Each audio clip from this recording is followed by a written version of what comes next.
যুক্তরাষ্ট্র ও ইসরায়েলের হামলার পর ইরানও পাল্টা জবাব দিতে শুরু করেছে। এর ফলে মধ্যপ্রাচ্যে বিরাজ করছে অস্থিরতা। এমন বিপদে আটকা পড়েছেন জাতীয় দলের ক্রিকেটার মুশফিকুর রহিম। সৌদি আরবে উমরা করতে গিয়েছিলেন তিনি। আজ ঢাকায় ফেরার কথা থাকলেও যুদ্ধ পরিস্থিতির কারণে বন্ধ রয়েছে সমস্ত ফ্লাইট। মুশফিক তাই জানেন না কখন ঢাকায় ফিরতে পারবেন। এখন জেদ্দা বিমানবন্দরেই আছেন তিনি। এক ফেসবুক পোস্টে মুশফিক লেখেন, সবাইকে আসসালামু আলাইকুম। আমি কয়েকদিন আগে উমরার জন্য মক্কা এসেছিলাম। আলহামদুলিল্লাহ আমার হজ শেষ করেছি এবং আজ দুবাই হয়ে বাংলাদেশে ফেরার কথা ছিল।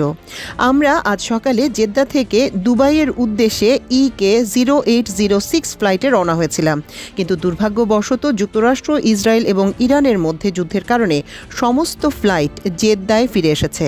এখন আমি আরও হাজার হাজার যাত্রীর সঙ্গে জেদ্দা বিমানবন্দরে অবস্থান করছি। একমাত্র মহান আল্লাহই জানেন আমরা অন্যান্য বাংলাদেশিদের সঙ্গে কখন এবং কিভাবে ঢাকা পৌঁছাতে পারবো। ওয়ানডে ও T20 থেকে অবসর নেওয়া মুশফিক বাংলাদেশের হয়ে শুধু টেস্টই খেলে থাকেন। গত নভেম্বরে ১০০তম টেস্টের মাইলফলক স্পর্শ করেন তিনি। সম্প্রতি খেলেছেন BPL-এও। তবে অদম্য কাপ T20 এবং BCL ওয়ানডেতে খেলছেন না এই ক্রিকেটার। তাই অবসরের সময়টি কাজে লাগাতে উমরা পালনে সৌদি আরবে যান তিনি। বাংলাদেশ পরবর্তী টেস্ট খেলবে ৮ই মে পাকিস্তানের বিপক্ষে পাকিস্তানের মাটিতে। সব ঠিক থাকলে সেই ম্যাচে খেলবেন মুশফিক। তবে আপাতত এই সময়ে দেশে ফেরার আকুতি জানিয়েছেন তিনি। এর আগে ইরানে যুক্তরাষ্ট্র ও ইসরায়েল যৌথভাবে হামলা চালানোর পর সংযুক্ত আরব আমিরাত বা UAE সহ মধ্যপ্রাচ্যের বেশ কয়েকটি দেশে একযোগে ভয়াবহ বিস্ফোরণ ও ক্ষেপণাস্ত্র হামলা চালায় ইরান। এছাড়া বাহরাইন, কুয়েত ও কাতারের বিভিন্ন স্থানে এই হামলা ও বিস্ফোরণের ঘটনা ঘটে, যা পুরো অঞ্চলে চরম উত্তেজনা ও আতঙ্ক সৃষ্টি করে। স্থানীয় সময় আজ শনিবার সকালে ইরানে আকস্মিক হামলা চালায় যুক্তরাষ্ট্র ও ইসরায়েলি বাহিনী। যুক্তরাষ্ট্রের এক কর্মকর্তা বিষয়টি নিশ্চিত করেছেন।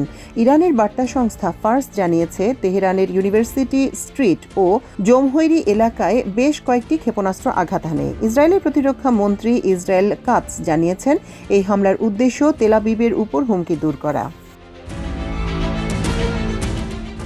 কাতার ভিত্তিক সংবাদ মাধ্যম আল জাজিরার লাইভ প্রতিবেদনে বলা হয়েছে, ইরানে একাধিক বিশাল বিস্ফোরণ হয়েছে। দেশটিতে থাকা আল জাজিরার সাংবাদিক এ তথ্য নিশ্চিত করেন। এরপর সকালে মার্কিন ইসরায়েলি যৌথ হামলার পাল্টা জবাব শুরু করে ইরান।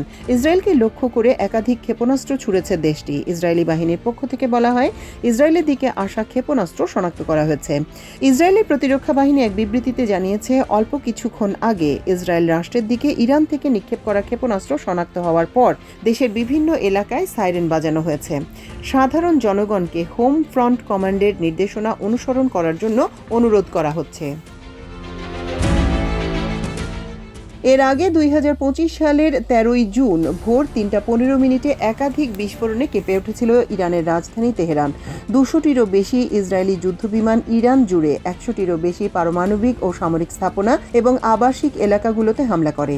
গুরুত্বপূর্ণ পারমাণবিক বিজ্ঞানী এবং সামরিক কমান্ডারদের হত্যা করার পর দুই দেশের মধ্যে ১২ দিনের তীব্র সংঘাত শুরু হয়।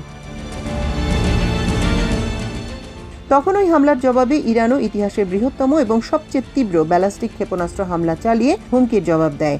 স্বল্প সময়ের মধ্যে প্রতিদিন শত শত মিসাইল ছোড়ে, যার মধ্যে ৫০০টিরও বেশি ছিল ব্যালিস্টিক ক্ষেপণাস্ত্র। পাল্টা হামলা ঠেকাতে ইসরায়েল নাস্তানাবুদ হয়ে পড়লে তখন ওই যুদ্ধে যোগ দেয় ইসরায়েলের বন্ধু যুক্তরাষ্ট্র। হামলা চালায় ইরানে।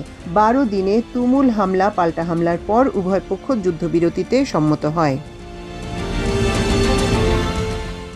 মাল্টিমিডিয়া ডেস্ক, আমার দেশ।